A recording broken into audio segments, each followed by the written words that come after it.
Salam sejahtera buat kita semua. Perkenalkan, nama saya Florencia Riahta Taigan, NPM 1917051011. Saat ini saya akan mempresentasikan mengenai konsep program, eksekusi program, dan set instruksi. Yang pertama kita akan bahas mengenai konsep program. Pengertian pemrograman. Pemrograman adalah suatu kumpulan urutan perintah ke komputer untuk mengerjakan sesuatu, di mana instruksi tersebut menggunakan bahasa yang dimengerti oleh komputer atau dikenal dengan bahasa pemrograman. Konsep dasar pemrograman itu adalah input, output, dan proses, lalu dikembangkan menjadi organizing, input, proses, output, distribution, dan storage. Berikut dari pengembangan proses tersebut. Yang pertama ada organizing. Ini berhubungan dengan pengumpulan data, yang biasanya merupakan pencatatan data ke dokumen dasar. Setelah itu masuk ke input. Tahapan ini merupakan proses pemasukan data ke dalam proses komputer. Kemudian ada proses. Tahapan ini merupakan pengolahan data dari data yang sudah diinput. Kemudian dari proses kita masuk ke output. Di dalam output ini menghasilkan keluaran dari proses pengolahan data. Ada distribution. Di sini dia proses penyebaran informasi kepada pihak-pihak yang berhak dan membutuhkan informasi. Kalau di storage merupakan perekaman hasil pengolahan data yang nantinya dapat dipergunakan untuk input proses selanjutnya. Lalu apakah ini yang dimaksud dengan eksekusi program?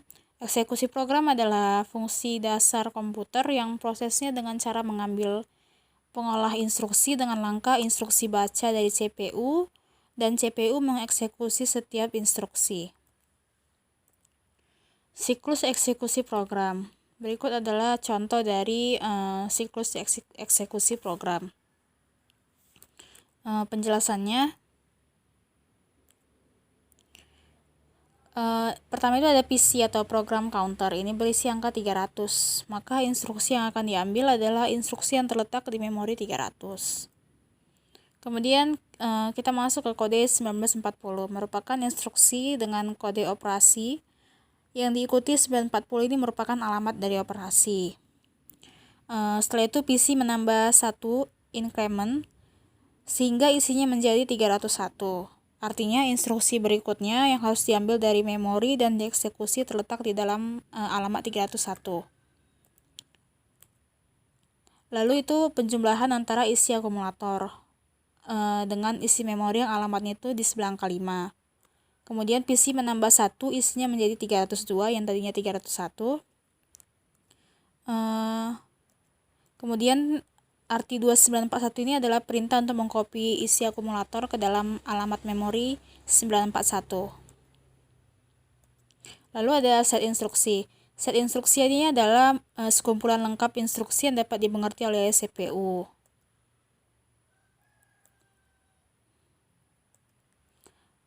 Lalu ada jenis-jenis instruksi. Yang pertama pengolahan data. Ini meliputi operasi aritmatika dan logika. Yang kedua itu ada perpindahan data. Ini berisi instruksi perpindahan data antara register maupun modul input-output. Lalu yang ketiga itu ada penyimpanan data. Di sini data storage ini berisi instruksi-instruksi penyimpanan ke memori. Yang keempat ada kontrol data aliran program. Ini dia berisi instruksi pengontrolan operasi dan percabangan ke set instruksi yang lain. Kemudian dia ada karakteristik dan fungsi set instruksi. Ini dia ditentukan oleh instruksi-instruksi yang dilaksanakan atau dijalankan. Kemudian kumpulan dari instruksi yang berbeda yang dapat dijalankan oleh CPU disebut dengan set instruksi. Lalu ada elemen-elemen dari set instruksi, yaitu operasi kode operasi menentukan operasi yang akan dilaksanakan. Kemudian search operand reference, dia merupakan input bagi operasi yang akan dilaksanakan. Kemudian result, hasil dari operasi yang akan dilaksanakan. Dan next instruction, ini memberitahu CPU untuk mengambil instruksi berikutnya. Misalnya berikut adalah format dalam instruksi. Ini ADD ini artinya add, sub ini subtraktor kurangkan, multiply ini multiply kalikan, div ini dividend membagi, dan yang lainnya itu ada load, store, move, scl, dan shl. Lalu ada kelengkapan set instruksi, itu ada ortogonalitas, kompatibilitas. Selain itu ada operasional reseptor, ini merupakan banyaknya operasi yang akan disediakan. Kemudian data tipe data yang dapat diinstruksi.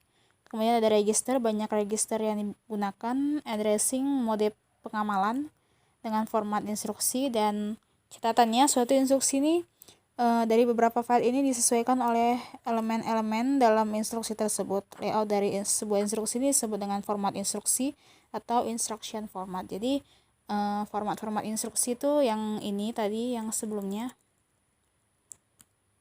Ini merupakan beberapa format-format simbolik daripada instruksi.